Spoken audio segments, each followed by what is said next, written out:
जोहार सभी को। जैसा कि आप जानते हैं कि कुछ आंकड़ों के साथ और कुछ तथ्यों के साथ मैं हमेशा लाइव आता हूं। आज हमारे हाथों में जो तथ्य और जो आंकड़े हाथ लगे हैं वो हैं, ये हमारे हाथों में हैं आंकड़े। वो है झारखंड में किस तरह से प्रदूषण बढ़ा है और किस तरह से हमारा जीवन स्तर जो है वो खराब हुआ है। कोई भी सरकार, जितनी भी भारत की सरकार की बात करें या झारखंड सरकार की बात करें, कोई भी प्रदूषण के मामले में कभी उतना इंटरेस्ट नहीं दिखाती है, दिलचस्पी नहीं लेती है। लेकिन प्रदूषण सबसे बड़ा मुद्दा होता है, प्रदूषण सबसे बड़ा खराब चीज़ होता है। चाहे वो वाटर पॉल्यूशन की बात हो, चाहे एयर पॉल्यूशन की बात हो, चाहे मृदा पॉल्यूशन की बात हो, चाहे लैंड पॉल्यूशन की बात हो, पॉल्यूशन तो पॉल्यूशन होता है। आज हम बात करेंगे पॉल्यूशन का, इसलिए क्योंकि झारखंड में ये पॉल्यूशन जो है गंभीर समस्या बन गया है। गंभीर समस्या नहीं, ये हमारा मौत का कारण भी बन गया है। एक तरह से पॉल्यूशन के कारण हमारा जेनोसाइड हो रहा है, नरसंहार हो रहा है। और छोटे मोटे मामले में नहीं हो रहा है, थोड़ा बड़ा तादाद में नहीं हो रहा है, बड़े बड़े तादाद में से हम लोग का नरसंहार हो रहा है, जेनोसाइड हो रहा है। अगर हम लोग सोचते हैं कि हम लोग अपने आप बीमार पड़ रहे हैं, चाहे हमारा गुर्दा जो है, हमारा किडनी जो है, हमारा आँख जो है वो अपने आप खराब हो रहा है, ऐसा नहीं है। पॉल्यूशन का इसमें बहुत बड़ा हाथ है बहुत बड़ा हाथ है। कारण कि हम आज बताएंगे कि WHO, यानी जिसको बोलते हैं WHO, स्वास्थ्य संगठन, मतलब वर्ल्ड हेल्थ ऑर्गेनाइजेशन जो है WHO, उसकी रिपोर्ट की माने तो झारखंड में प्रदूषण के कारण यानी पॉल्यूशन के कारण हमारा औसत आयु जो है धनबाद वालों के लिए 10 साल कम हो गया। ये WHO का रिपोर्ट है, WHO वर्ल्ड हेल्थ ऑर्गेनाइजेशन का रिपोर्ट है। 10 साल यानी हमारी जो PM 2.5 है, और 2.5 मतलब एक माइक्रो कण होता है। जो माइक्रो कण 2.5 से जब होता है तो फेफड़ों के अंदर चला जाता है, गुर्दा चला जाता है फेफड़ों के, उसके कारण खराब हो जाता है। इसलिए हम कुछ दिन पहले कहे थे कि चल रानी तोरा घुराए दबो झरिया। एक कहावत भी प्रचलित है हमारे झारखंड, खास करके झरिया के क्षेत्र में, कि चल रानी तोरा घुराए दबो झरिया, कतनो भी लगाए ले मैं फेरन लवली फिर भी भेजमे करिया। कितनों भी लगा ले मैं फेरन लवली फिर भी हो जाए करिया। तो झारखंड का ये बात हकीकत है, एकदम सत्य है कि आप झरिया के क्षेत्र में जाइएगा तो इतना प्रदूषण, इतना पॉल्यूशन है कि पूरा चेहरा तो छोड़ दीजिए, पूरा आंख, कान, कपड़ा सब गंदा हो जाएगा, सब खराब हो जाता है।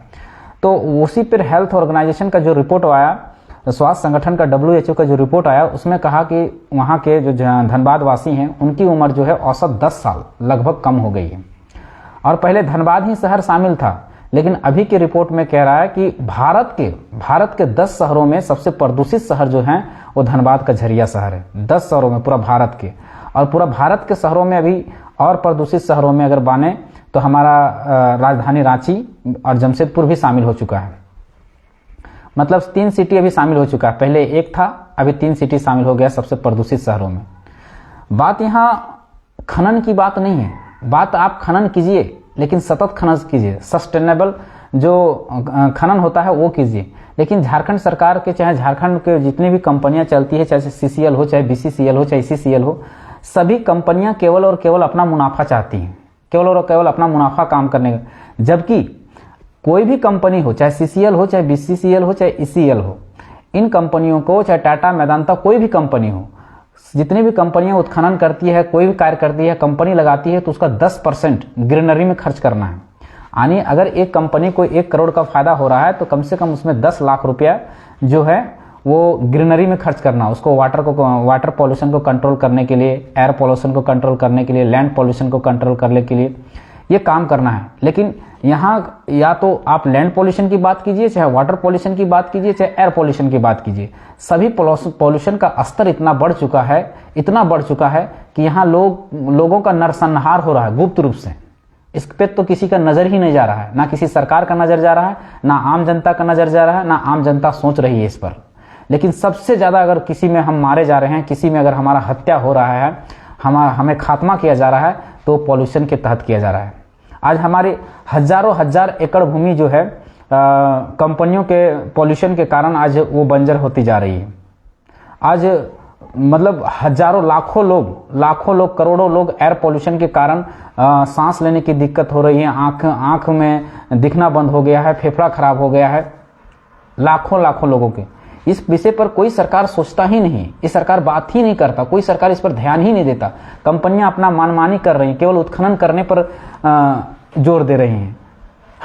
हम विकासवाद का विरोधी नहीं है, लेकिन विनाशवाद के सिद्धांत पर विकासवाद होगा, हम इसका विरोधी जरूर हैं। आप खनन कीजिए, उत्खनन कीजिए, कंपनियां चलाइए, हमें कोई आपत्ति नहीं है, पर आप सतत खनन कीजिए, पॉल्यूशन को कंट्रोल करते हुए, नियंत्रित करते हुए। उसके बाद CPCB जो होता है, सेंट्रल कंट्रोल पॉल्यूशन बोर्ड जो होता है, कंट्रोल बोर्ड का भी मानना है कि पूरा भारत को जो सबसे प्रदूषित शहरों में जो आता है, उस 10 शहरों में वो झारखंड का झरिया आता है। झारखंड का झरिया सबसे प्रदूषित शहरों में है। उसके बाद हमारा रांची है, और फिर झारखंड में फिर जमशेदपुर है। यानी 3 शहर हमारे शामिल, इतना प्रदूषित। उसके अलावे भी और अन्य शहरों में जैसे गिरिडीह है और भी शहर शामिल है, लेकिन ये 3 शहर जो हैं पूरा भारत में स्थान रख रहे हैं प्रदूषण में। ऐसा नहीं कि नाम कमा रहे हैं हम, ये हमारी बदनामी है, ये हमारी सबसे ज़्यादा अगर हमें किसी चीज़ में परेशान कर रहा है तो ये पॉल्यूशन है। लेकिन हम में से किसी ना जनता ये कभी चुनावी मुद्दा नहीं बन पाया, और ना कभी कोई सरकार इस पे ध्यान दिया है, ना कोई सरकार इस पे बात करना चाहता है। लेकिन अगर सबसे ज़्यादा अगर नुकसान अगर कहें तो सबसे ज़्यादा नुकसान हमको यही पॉल्यूशन ही दे रहा है। क्यों? क्योंकि हमारी जगह कोयला ज़्यादा है तो कोयला का खनन किया जा रहा है। ऐसा नहीं कि अन्य राज्यों में कोयला का खनन नहीं किया जा रहा है, अन्य राज्यों में भी कोयला का खनन किया जा रहा है, पर वहाँ सतत खनन हो रहा है, सस्टेनेबल जिसको बोलते हैं, सस्टेनेबल हो रहा है। और झारखंड में मनमानी ढंग से खनन किया जा रहा है, जिसके कारण इतना पॉल्यूशन बढ़ गया है, इतना पॉल्यूशन बढ़ गया है कि हम मरने को एकदम मतलब समझ लीजिए कि एक तरह से नहीं होता है कि मीथेन गैस छोड़ दिया गया है, आप मरिए, उसके कोई किसी को कोई मतलब नहीं है, ना सेंट्रल सरकार को मतलब है, ना आपको राज्य सरकार को मतलब है, किसी भी चीज़ पे मतलब नहीं। क्यों? क्योंकि अगर ये कंपनियों को वो पैसा, इनको फंडिंग होता है चुनाव के टाइम जब आता है, तो जो पॉल्यूशन की जो पैसा होता है वो ये नेताओं को, पार्टियों को ये लोग फंडिंग करती है, कंपनियां फंडिंग करती है। इसलिए कंपनियों पर ये लोग लगाम लगाने का काम नहीं करते। किसी भी स्तर के कंपनी आपके सामने, अगर आप हमारे आसपास में BTPS में अगर थर्मल पावर प्लांट है, चंद्रपुरा में थर्मल पावर प्लांट है, तो उसके इर्द गिर्द में आप जाके खुद महसूस कीजिए, आप वहां खड़ा होकर देखिए और खुद महसूस कीजिए कि किस तरह का पॉल्यूशन है। आप झरिया चल जाइए, धनबाद चल जाइए, रांची चल जाइए, आप जमशेदपुर चल जाइए, आप खुद जाके वहां पर महसूस कीजिए कि किस तरह का पॉल्यूशन और किस तरह का पॉल्यूशन बढ़ा हुआ है। ये इस पर हमको कभी भी किसी आम जनता को भी ध्यान नहीं जाता, ना सरकार को ध्यान जाता। क्यों नहीं ध्यान जाता? जबकि सबसे बड़ा मुद्दा यही है। अगर देखिए, आदमी अगर जन्म लिया है तो सबसे जरूरी चीज उसके लिए क्या है? एक स्वच्छ वातावरण चाहिए, फ्रेश हवा चाहिए, फ्रेश पानी चाहिए, और अन्न उपजाने के लिए फ्रेश जमीन चाहिए, उपजाऊ जमीन चाहिए। अरे अगर ये तीनों चीजें नहीं रहेगी तो मनुष्य जीवित कैसे रहेगा? आदमी, कंपनी नहीं रहेगा फिर भी आदमी जिंदा रह लेगा, लेकिन क्या फ्रेश हवा नहीं रहेगा, फ्रेश पानी नहीं रहेगा, फ्रेश जमीन नहीं रहेगा तो आदमी जीवित रह पाएगा? नहीं रह पाएगा। क्यों? क्योंकि फ्रेश हवा नहीं रहेगा तो सांस लेगा प्रदूषित में, तो उसका फेफड़ा की बीमारी होगा। फ्रेश पानी नहीं रहेगा, पिएगा तो उसको गुर्दा का, फेफड़ा की बीमारी होगा।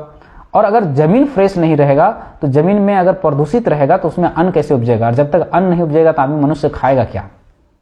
तो कंपनियां नहीं रहेगी चलेगा, लेकिन मनुष्य रहेगा, और मनुष्य रहेगा तो उसको रहने के लिए जो इन्वायरमेंट है वो फ्रेश होना चाहिए। और फ्रेश इन्वायरमेंट के लिए आपको इन सब चीज़ों पे काम करना पड़ेगा। सरकार को लगाम लगाना पड़ेगा, केंद्र सरकार को भी लगाम लगाना पड़ेगा, और राज्य सरकार को इस विषय पर सोचना पड़ेगा। तो हम केंद्र सरकार, राज्य सरकार दोनों से ये गुजारिश करते हैं, निवेदन करते हैं, विनती करते हैं, और आप लोग जो हैं, जो इस वीडियो को देख रहे हैं, वो अपने स्तर से भी कोशिश करें, जहां आपके इर्द गिर्द में जो भी कंपनियां हैं उन पे एक लेटर दिया जाए, लेटर पैड दिया जाए, और कहा जाए कि हमारे जो इर्द गिर्द में जो भी कंपनी है उस पर water pollution, land pollution, air pollution पर कंट्रोल करे, प्रतिबंधित करे, या फिर कंट्रोल करने का प्रयास करे। नहीं तो हमारा जीवन स्तर बहुत जल्दी बर्बाद होने। अभी हमारा जीवन 10 साल कम हो गया इन एरियाओं में। धनबाद में 10 साल लगभग कम हो गया है, आपका जमशेदपुर में 10 साल कम हो गया है, राजधानी रांची में 10 साल कम हो गया है। तो आने वाले दिनों में और भी शहर हैं जो प्रभावित हैं, थोड़ा बहुत कम है, 8 साल हो सकता है गिरिडीह में है, 5 साल और भी कहीं। तो इस तरह से अगर बढ़ते रहेगा, हमारा पॉल्यूशन को कंट्रोल नहीं किया जाएगा तो हम लोग बर्बाद हो जाएंगे, बर्बाद हो रहे हैं, हो गए हैं, और भी बर्बाद हो जाएंगे। आज हजारों एकड़ जमीन को बंजर होने का क्या कारण है? एकमात्र कारण है लैंड पॉल्यूशन। लैंड पॉल्यूशन कैसे हो रहा है?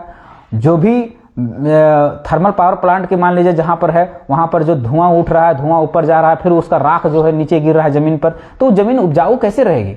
आज मेरा फुआ घर अगर चंद्रपुरा है, चंद्रपुरा में अगर आप देखें तो वहां हमारे फुआ घर में कोई भी खेत में आज खेती नहीं हो रहा है। कारण क्या है, उन लोग का कहना है कि जो चंद्रपुरा पावर प्लांट का जो धुआं ऊपर जाता है और उसको जो राख नीचे गिरता है उसके कारण भूमि जमीन जो है बंजर हो गया है।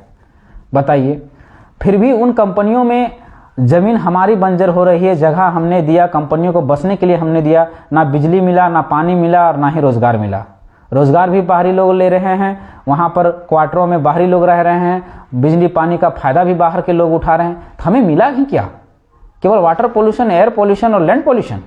इसी के लिए झारखंड बना था क्या, इसी के लिए झारखंड बना था। अगर इसलिए झारखंड नहीं बना है तो सबको जागने की जरूरत है, सबको जागरूक होने की जरूरत है, आवाज उठाने की जरूरत है। अपने अपने क्षेत्र की जो भी छोटी मोटी कंपनियां हैं या फिर किसी तरह के पॉल्यूशन होता है उत्खनन के द्वारा, खनन के द्वारा, क्रशर के द्वारा, किसी के द्वारा भी होता है, तो आप इसको कंप्लेन करने का काम करें। जहां जहां पॉल्यूशन कंट्रोल बोर्ड है वहां कंप्लेन देने का काम करें, बीडीओ, सीओ, डीसी सबको देने का काम करें, कंपनियों को ज्ञापन सौंपने का काम करना है, आवाज उठाने का काम करें, तभी ये चीजें रुक सकता है। मेरा काम केवल लोगों को जगाना था, हमारा काम लोगों को बताना था कि किस तरह से चीजें गलत हो रही हैं। और मैं कोई भी हवा में चीजें बात नहीं करता हूं, मेरे पास आंकड़े हैं, अगर किसी को चाहिए तो मैं दे दूंगा। ये आंकड़े हैं तभी मैं बात कर रहा हूं। मेरा औसत आयु अगर बैरमो फुसरो के देखे तो 10 साल 12 साल कम हो गया है, लोगों को दिखना सुनना बंद हो गया है। तो ये बहुत आने वाले भविष्य के लिए हमारे लिए बहुत ही घातक चीज है। और तो और अगर हम अभी तो हम यूरेनियम कंपनी का बात ही नहीं किए, जो यूरेनियम हमारे यहाँ निकलता है पश्चिमी सिबू में, हम उसका तो बात ही नहीं किए। उस रेडिएशन के कारण कितने लोग हमारे आज की वहाँ की युवा पीढ़ी जो बच्चे जन्म ले रहे हैं उनका विकलांग होना, कुपोषित होना, ये तो इस पर तो हम बात ही नहीं की। उस पर तो हम एक लंबा वीडियो बनाएंगे और एक अच्छा वीडियो बनाएंगे, उस पर ऑथेंटिक और प्रूफ के साथ वीडियो बनाएंगे कि किस तरह से हमें बर्बाद किया जा रहा है पश्चिमी सिंहभूम में। अभी तो मैं केवल पॉल्यूशन की बात कर रहा हूं, जो एयर पॉल्यूशन जो सबसे बड़ा मुद्दा है, उसके बाद वाटर पॉल्यूशन, उसके बाद लैंड पॉल्यूशन। ये 3 पॉल्यूशन जो है अभी तत्काल में कंट्रोल होना चाहिए। फिर रेडिएशन पॉल्यूशन की बात हम बात में करेंगे। तो आप सभी से निवेदन है कि इन वीडियो को सभी तक जागरूक करने के लिए पहुंचाएं, जरूर बताने के लिए, जानने के लिए कि किस तरह से झारखंड में शोषण हो रहा है, जुल्म हो रहा है। एक केवल शोषण और जुल्म जो हो रहा है केवल ऑफिस या कार्यालय या बीडीओ या सीओ या डीसी ऑफिस में ही नहीं हो रहा है, आपको इंटरनली रूप से भी शोषण किया जा रहा है, इंटरनली रूप से भी आपको मारा जा रहा है, घातक किया जा रहा है, यहाँ के आने वाली पीढ़ी को कमजोर किया जा रहा है, डैमेज किया जा रहा है। तो आप लोग जागिए, जानिए, समझिए और इसके लिए कदम उठाइए। धन्यवाद, जोहार।